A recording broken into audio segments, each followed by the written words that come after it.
중국의 그림자 아래 있던 작은 나라가 무슨 중고버스를 판다고요? 파키스탄 최대 버스 수입업자한 남자는 코웃음을 쳤습니다. 20년간 중국산 버스만 들여왔던 그에게 한국행 명령이 떨어졌거든요. 하지만 인천공항에 발을 디딘 순간 그의 세계관이 무너지기 시작했습니다.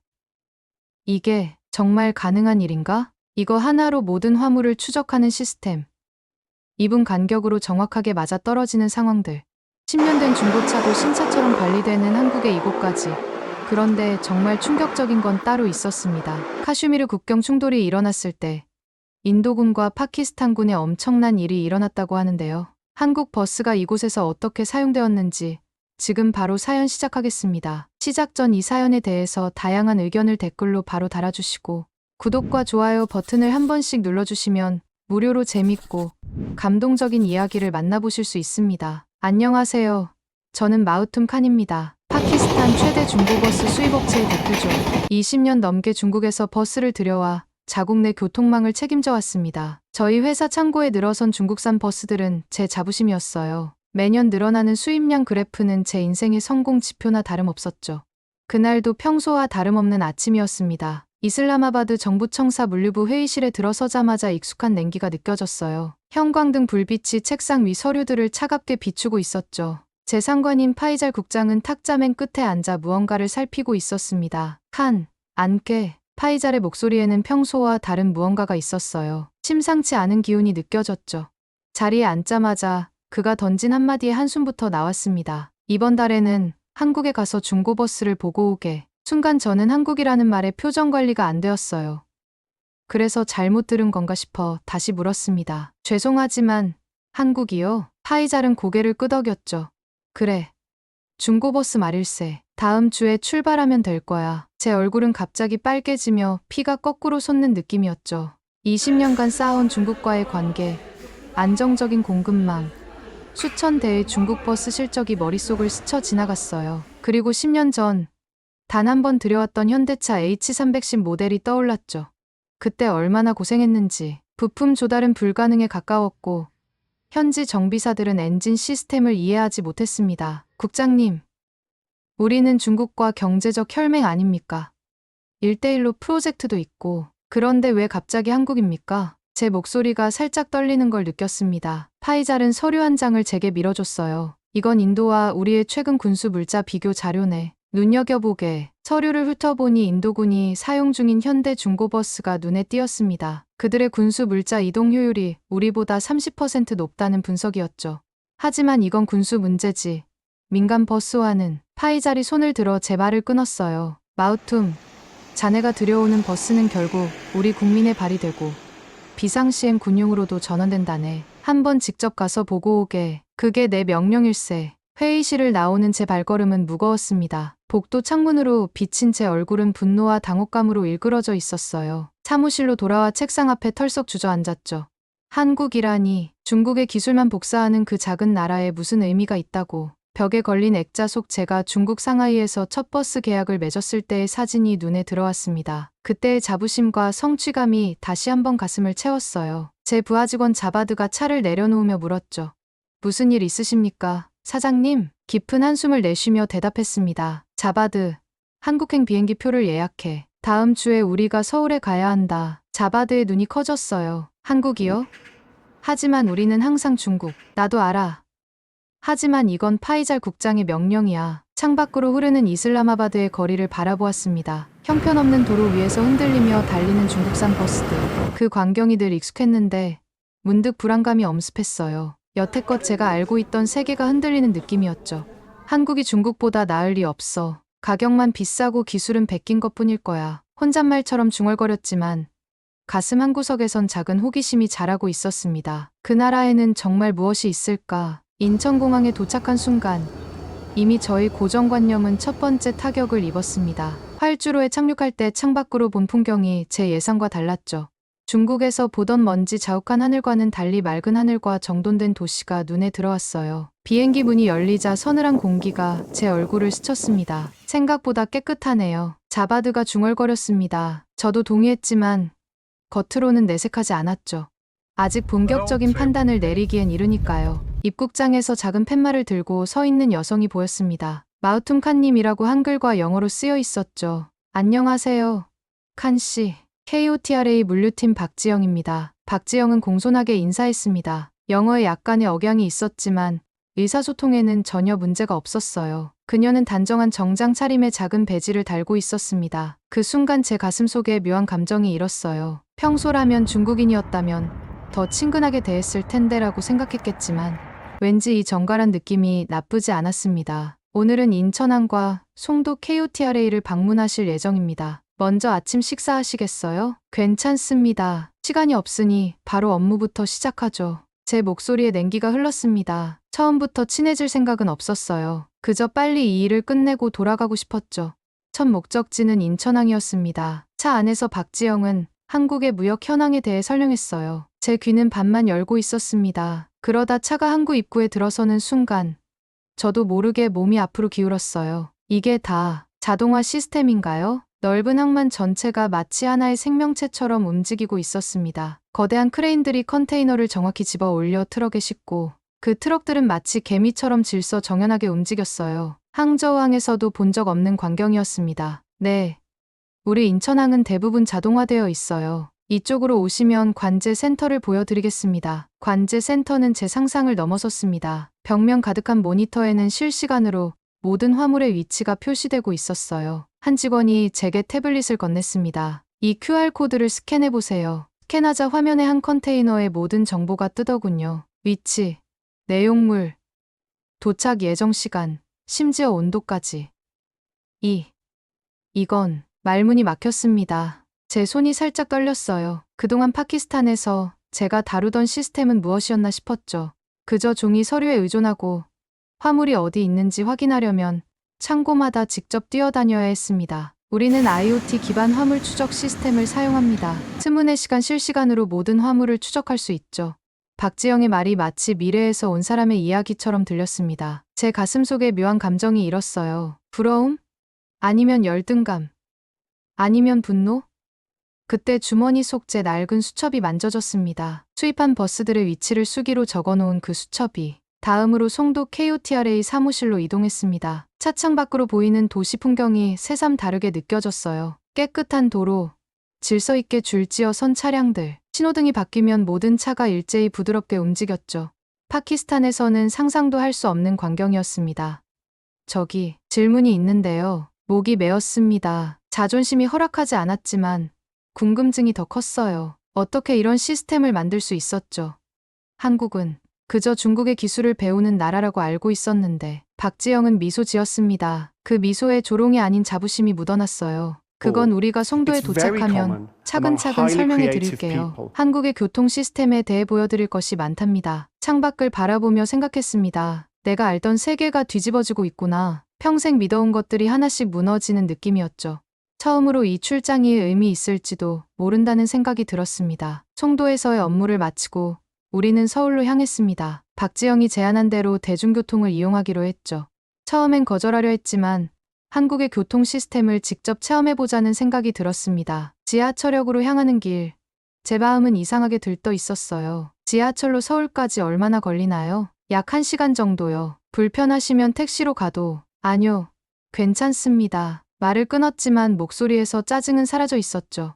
호기심이 더 컸으니까요. 지하철에 탑승하는 순간 제 눈이 휘둥그레졌습니다. 깨끗한 객실, 디지털 안내판, 그리고 무엇보다 질서 있게 줄 서 있는 사람들. 의자에 앉으니 의외로 편안했습니다. 어느샌가 제 손은 의자 팔걸이를 만지작거리고 있었어요. 우리나라 버스의 낡은 가죽 시트와는 차원이 달랐죠. 자바드, 이거 봤어. 손잡이도 떨어지지 않았어. 자바드는 놀란 표정으로 고개를 끄덕였습니다. 그의 얼굴에서도 제가 느낀 것과 같은 당혹감이 읽혔어요. 서울역에 도착했을 때 다시 한번 충격이 왔습니다. 수많은 사람들이 질서 있게 움직이는 모습, 정확한 디지털 안내판, 깨끗한 환경. 파키스탄의 어느 역과도 비교할 수 없었죠. 이제 버스를 타보실까요? 서울 시내 버스 시스템을 보여드리겠습니다. 박지영의 말에 고개를 끄덕였습니다. 마음속으로는 우리나라 버스와 별 차이 없을 거라고 생각했죠. 버스야 어디서나 그저 버스일 뿐이니까요. 버스 정류장에 도착하자 또 다른 놀라움이 저를 기다리고 있었습니다. 투명한 유리로 된 정류장 안에는 디지털 안내판이 있었어요. 거기엔 실시간으로 버스 도착 시간이 표시되고 있었습니다. 2분 후에 도착해요? 의심스러워 물었습니다. 우리나라에선 30분을 기다려도 버스가 안 오는 일이 다반사였으니까요. 네. 정확히 2분 후에 올 겁니다. 우리 버스는 GPS로 추적되니까요. 정말로 2분 후 파란색 버스가 정확히 정류장 앞에 멈춰 섰습니다. 제 입이 저절로 벌어졌어요. 버스에 오르자 더 큰 충격이 왔죠. 깨끗한 실내, 친절한 기사, 그리고 승객들은 조용히 각자의 일에 몰두하고 있었습니다. 카드를 여기에 대시면 됩니다. 박지영이 건넨 교통카드를 단말기에 대자 경쾌한 소리와 함께 요금이 결제되었습니다. 중앙 통로로 걸어가며 바닥이 미끄럽지 않다는 것도 느꼈어요. 손잡이는 튼튼했고 좌석 사이 간격도 넉넉했죠. 창밖으로 서울의 풍경이 스쳐 지나갔습니다. 버스는 전용 차로를 따라 부드럽게 움직였어요. 정체도 없이 말이죠. 전방의 신호등이 빨간색으로 바뀌자 버스는 부드럽게 감속했습니다. 갑작스런 제동이 없었어요. 이건 가슴이 울렁거렸습니다. 이슬람아바드에서 느끼던 버스의 불편함과 혼란이 떠올랐죠.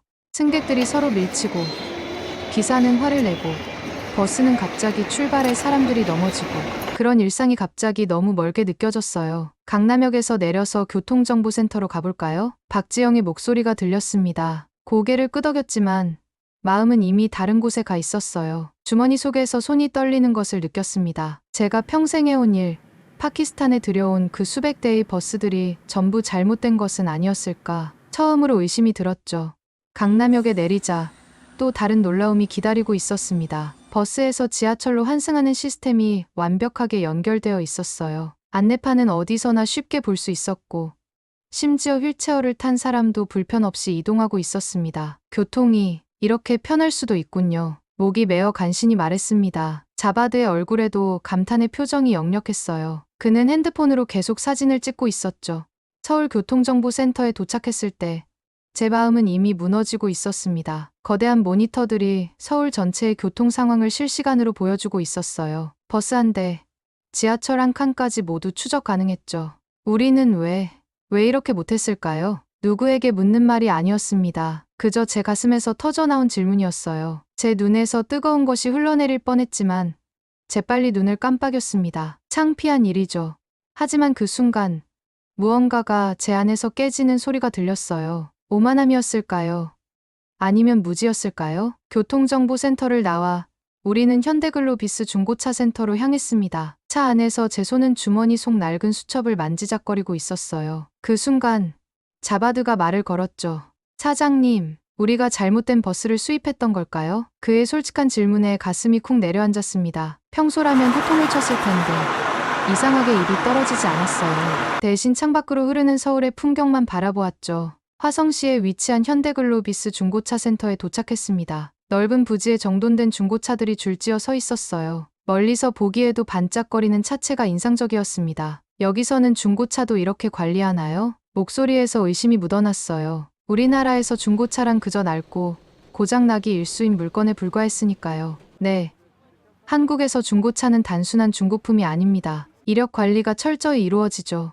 박지영의 말에 믿기지 않았습니다. 안내를 받으며 센터 내부로 들어서자 마치 신차 전시장 같은 분위기에 다시 한번 놀랐어요. 깨끗한 바닥, 밝은 조명, 정돈된 차량들. 이쪽으로 오시죠. 중고 버스 섹션을 보여드리겠습니다. 중고 버스 구역에 들어서자마자 제 눈이 휘둥그레졌습니다. 낡았지만 반짝이는 버스들이 줄지어 서 있었어요. 한 직원이 태블릿을 들고 다가왔죠.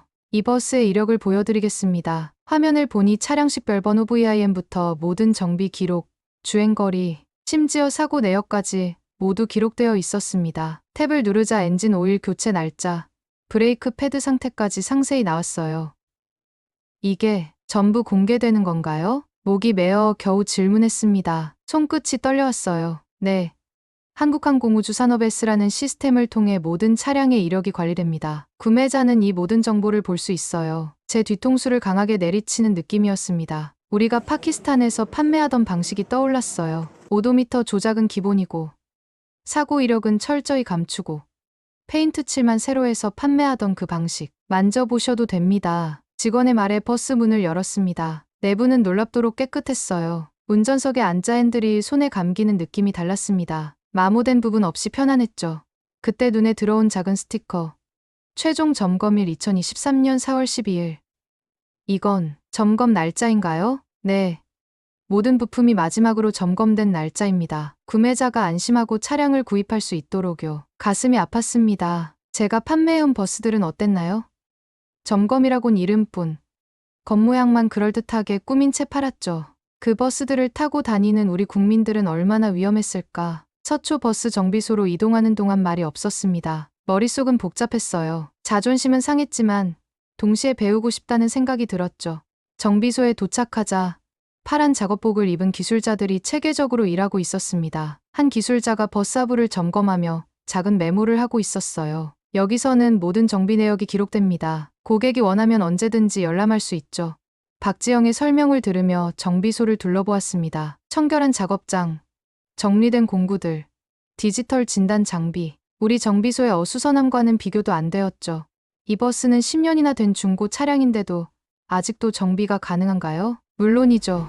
정품 부품이 공급되고 정기적으로 관리만 한다면 버스 수명은 크게 늘어납니다. 그 말에 제 가슴이 찌르르했습니다. 우리나라에서는 5년만 지나도 폐차 직전이라고 여기는데 정비소 한쪽에 마련된 작은 창구가 눈에 들어왔어요. 부품 이력 조회 코너였습니다. 한 고객이 부품 번호를 말하자 직원이 즉시 컴퓨터로 확인해주는 모습이 보였죠. 저기서는 뭘 하는 건가요? 교체된 부품이 정품인지 언제 제조되었는지 확인해주는 서비스입니다. 투명성이 중요하니까요. 그 말에 제 손에 들린 수첩이 갑자기 무거워졌습니다. 우리가 판매하던 중국산 버스들의 부품은 정품인지조차 확인할 수 없었죠.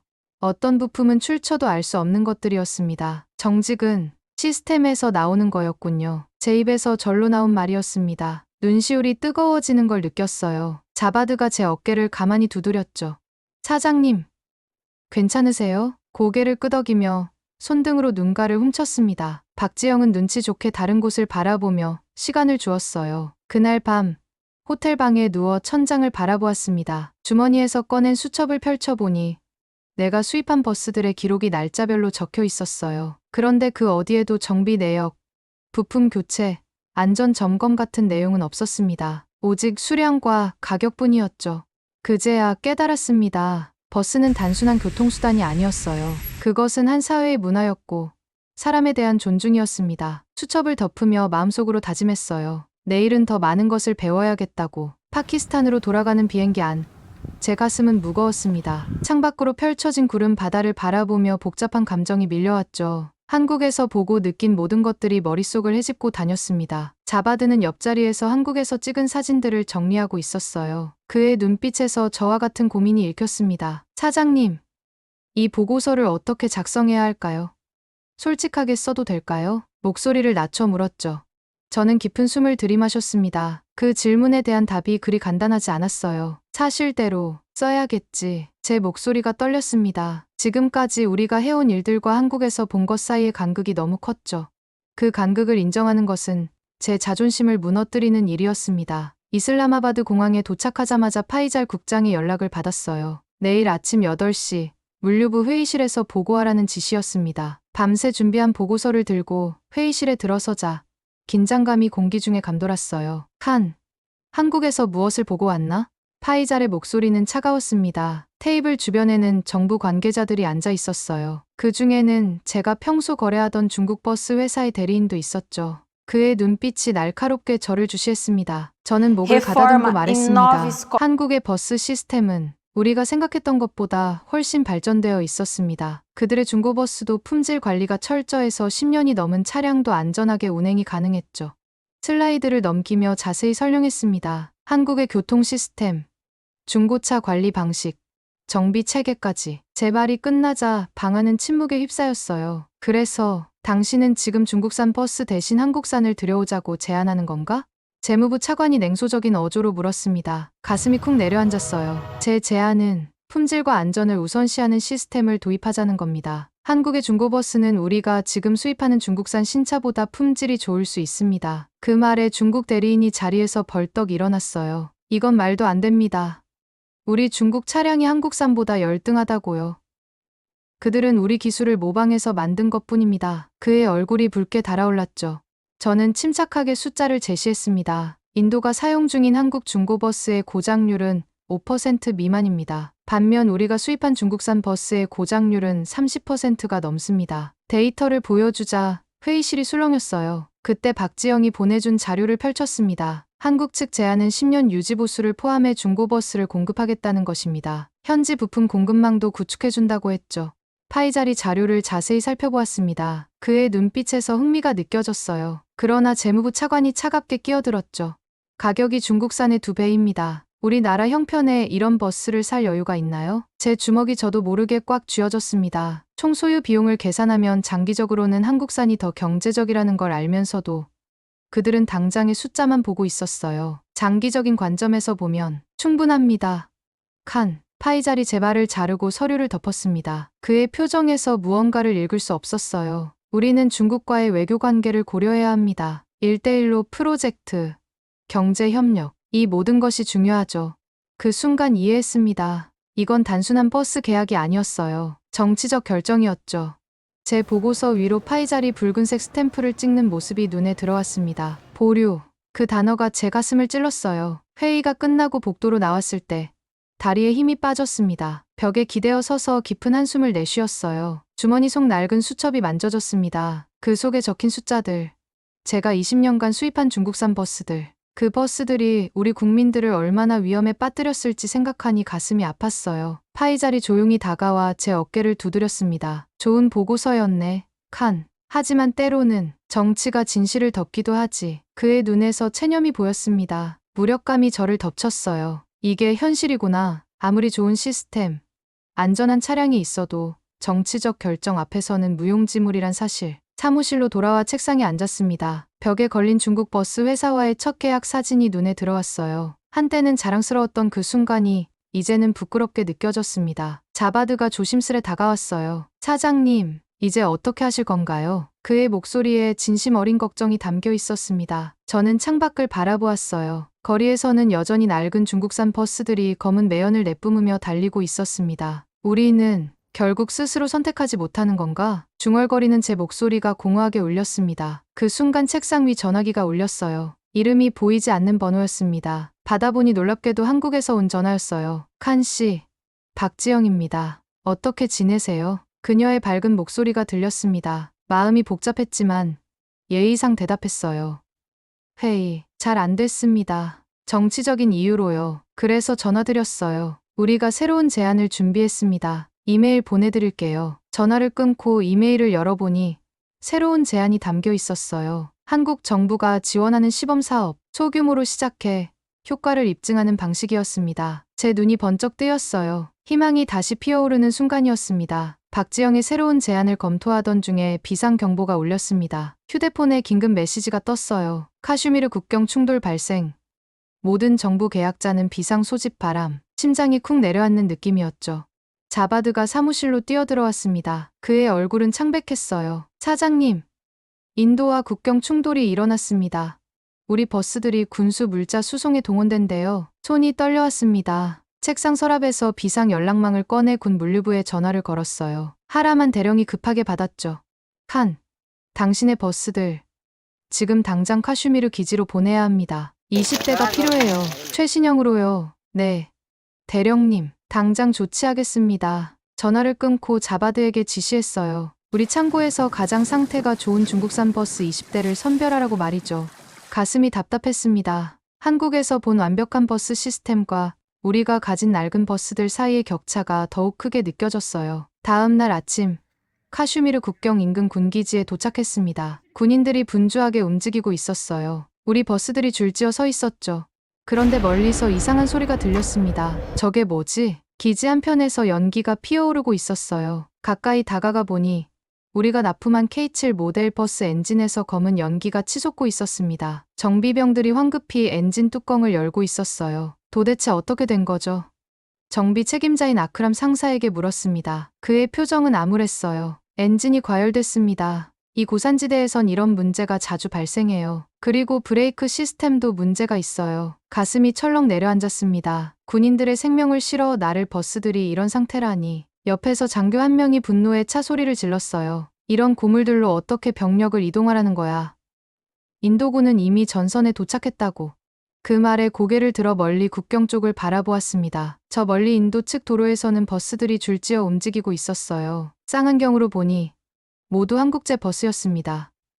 저건 아크람 상사가 말했습니다. 인도군이 한국에서 수입한 구형 현대버스예요. 우리 정보에 의하면 개조해서 전선 수송용으로 쓰고 있답니다. 입이 바짝 말랐습니다. 한국에서 본 그 10년 된 중고버스들이 여기서는 완벽하게 작동하고 있었어요. 반면 우리의 최신형 중국산 버스들은 고장나 있었죠. 기름때 묻은 수첩을 꺼내 급하게 펼쳤습니다. 최근 납품한 BS106 모델의 기록을 찾아보니 모두 저가형 모델이었어요. 그동안 정부 계약에서 높은 마진을 남기기 위해 가장 저렴한 모델을 공급해왔던 것이 부메랑이 되어 돌아온 셈이었죠. 상사님, 부품은 있나요? 빨리 고쳐야 하는데. 아크람은 고개를 저었습니다. 중국에서 부품을 주문했지만 최소 일주일은 걸릴 겁니다. 일주일이라니, 전쟁에서 일주일은 영원과도 같은 시간이었습니다. 밀려오는 절망감에 다리에 힘이 빠졌어요. 벽에 기대어 주저앉았죠.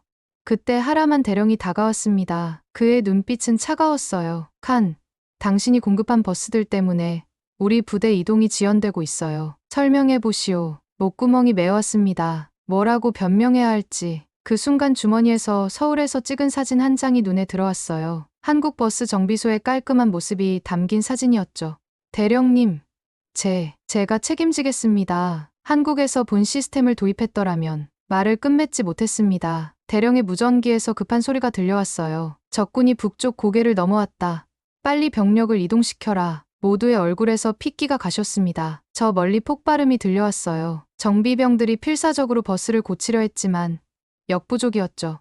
하라만 대령이 절망적인 목소리로 말했습니다. 결국 우리는 도보로 이동해야 할 것 같군. 그 말에 가슴이 무너졌습니다. 내 조국의 젊은이들이 버스 한 대 제대로 타지 못하고 전쟁터로 걸어가야 한다니. 눈물이 핑 돌았어요. 저녁이 되자 첫 부상자들이 기지로 후송되기 시작했습니다. 제때 증원 부대가 도착하지 못해 전방 부대가 큰 피해를 입었다는 소식이 들려왔어요. 한 젊은 병사가 들것에 실려오는 모습을 보며 가슴이 찢어지는 것 같았습니다. 그날 밤 임시 숙소에 누워 천장을 바라보았어요. 고장난 버스들 때문에 지연된 병력 이동, 그로 인한 희생, 모든 것이 제 책임인 것만 같았습니다. 주머니에서 낡은 수첩을 꺼내 들었어요. 그동안 써온 숫자들, 계약들, 마진율, 이것들이 결국 우리 군인들의 생명을 위협했다는 생각에 손이 떨렸습니다. 기계 하나가 사람의 생명을 좌우한다는 걸 처음 깨달았다. 흐느끼며 중얼거렸어요. 이웃만 생각했던 지난날의 제 모습이 부끄러웠습니다. 그때 휴대폰이 울렸어요. 박지영의 문자였습니다. 뉴스에서 국경 충돌 소식을 들었습니다. 괜찮으신가요? 긴급 지원이 필요하시면 연락주세요. 문자를 읽는 순간 가슴 속에서 무언가가 단단히 결심되는 느낌이 들었습니다. 더 이상 정치나 이윤에 휘둘리지 않겠다고요. 수첩을 꽉 쥐며 다짐했습니다. 내일 모든 것을 바꿔야겠다. 그날 밤 잠을 이루지 못했습니다. 어둠 속에서 부상당한 병사들의 얼굴이 자꾸 떠올랐어요. 새벽녘 결심했습니다. 더 이상 변명할 수 없었죠.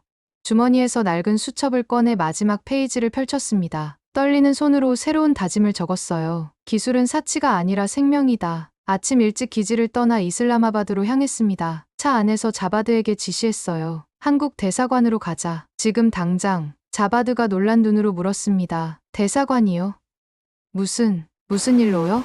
우리가 틀렸어. 이제라도 바로잡아야 해. 목소리가 흔들렸지만 마음은 확고했습니다. 창밖으로 스쳐 지나가는 풍경이 마치 제 인생처럼 빠르게 지나가는 듯했어요. 이슬라마바드 주한 대사관 앞에 도착했습니다. 근처 다방에서 커피 한 잔을 시켰어요. 떨리는 손으로 컵을 잡았죠.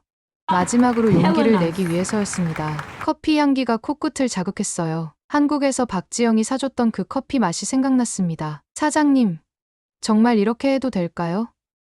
파이잘 국장이나 재무부에서 자바드의 걱정 어린 목소리가 들렸습니다. 그의 눈에는 두려움이 서려 있었죠. 자바드, 내 말 잘 들어. 국가의 자존심보다 국민의 생명이 더 중요해. 그걸 이제야 깨달았어. 커피 잔을 비우고 대사관으로 향했습니다. 가슴은 두근거렸지만 발걸음은 확고했어요. 경비원에게 신분증을 보여주고 안으로 들어갔죠.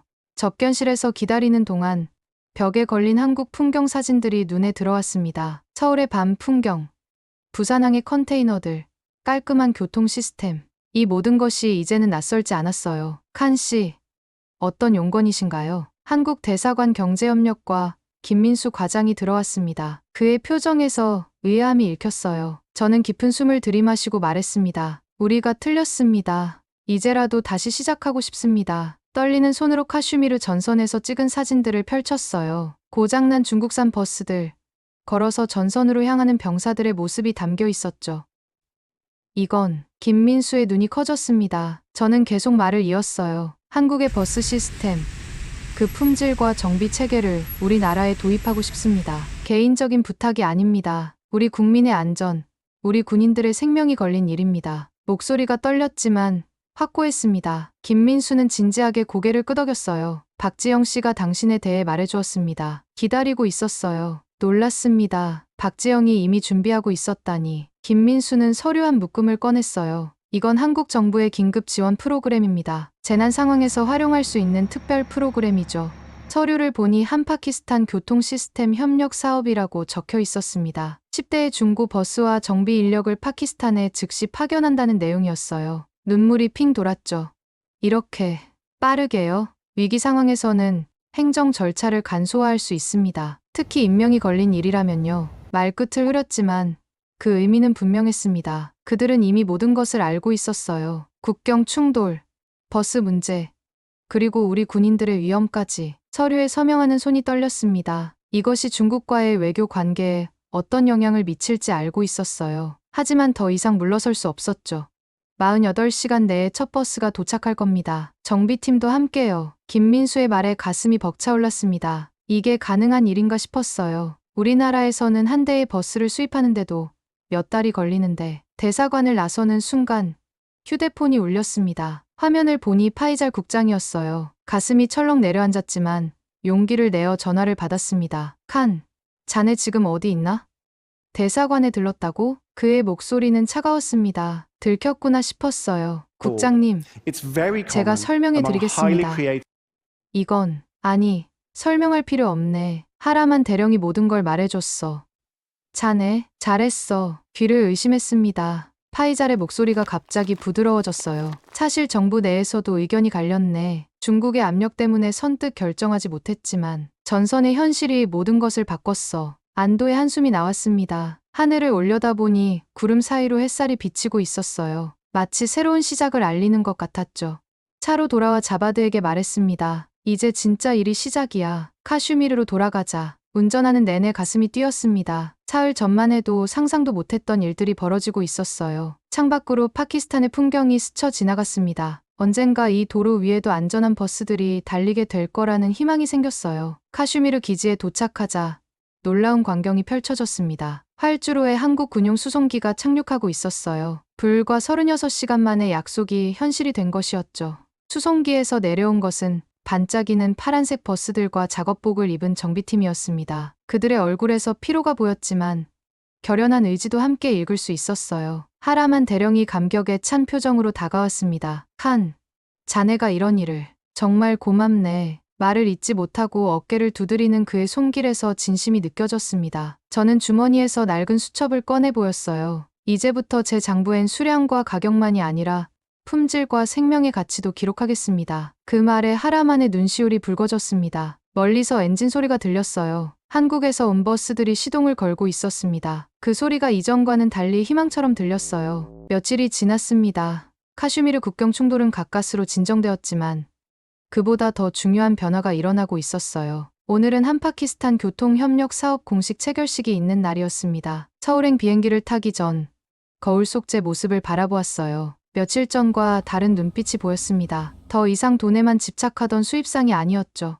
낡은 수첩은 이제 새 수첩으로 바뀌었습니다. 그 안에는 숫자뿐만 아니라 사람들의 이름과 그들의 이야기가 적혀 있었어요. 사장님, 출발할 시간입니다. 자바드가 문을 두드렸습니다. 그도 많이 달라졌어요. 정장 차림이 제법 어울렸죠. 이제는 단순한 운전기사가 아니라 기술 담당 부장이 되었으니까요. 인천공항에 도착했을 때 익숙한 얼굴이 기다리고 있었습니다. 박지영 차장은 이제 팀장이 되어 있었어요. 오랜만이에요. 칸 씨, 잘 지내셨어요? 한국말로 인사했습니다. 그동안 한국어를 배운 덕분이었죠. 아직 서툴렀지만 박지영의 얼굴에 떠오른 미소가 제겐 큰 보상이었어요. 네. 덕분에 잘 지냈습니다. 모든 게 달라졌어요. 서울로 향하는 길, 창밖 풍경이 더 이상 낯설지 않았습니다. 첫 방문 때는 그저 부러움과 충격이었다면 이제는 파트너십과 희망의 감정이 가득했어요. 우리 정비팀이 파키스탄에서 어떻게 지내고 있나요? 박지영이 물었습니다. 가슴이 벅차올랐어요. 놀랍게도 잘 적응했습니다. 우리 현지 기술자들과 함께 일하면서 많은 것을 배우고 있죠. 정비소 3곳이 이미 한국식 시스템으로 바뀌었어요. 말을 이어가다 문득 생각났습니다. 주머니에서 작은 사진을 꺼냈어요. 파키스탄 청년들이 한국 정비사들과 함께 웃고 있는 모습이었습니다. 이건 라오르의 새로 지은 정비소에서 찍은 사진입니다. 이 청년들, 예전엔 모두 실업자였어요. 지금은 전문 기술자가 되어가고 있죠. 박지영의 눈시울이 붉어졌습니다. 뿌듯함이 가슴에 가득 차올랐어요. KOTRA 서울 본사에 도착했을 때 많은 사람들이 기다리고 있었습니다. 한국 교통부 장관, 파키스탄 대사, 그리고 현대자동차 중고차 사업부 대표까지. 제가 이런 자리에 서게 될 줄은 상상도 못했죠. 회의실에 들어서자 대형 화면에 프로젝트 성과가 나타났습니다. 파키스탄 교통 시스템 개선 사업 1단계 완료. 그 아래로 숫자들이 나열되어 있었어요. 중고버스 50대 도입, 정비소 3곳 설립, 현지 기술자 120명 양성. 칸 씨, 발표 준비되셨나요? 박지영이 물었습니다. 가슴이 쿵쿵 뛰었어요. 손에 든 새 수첩이 떨렸죠.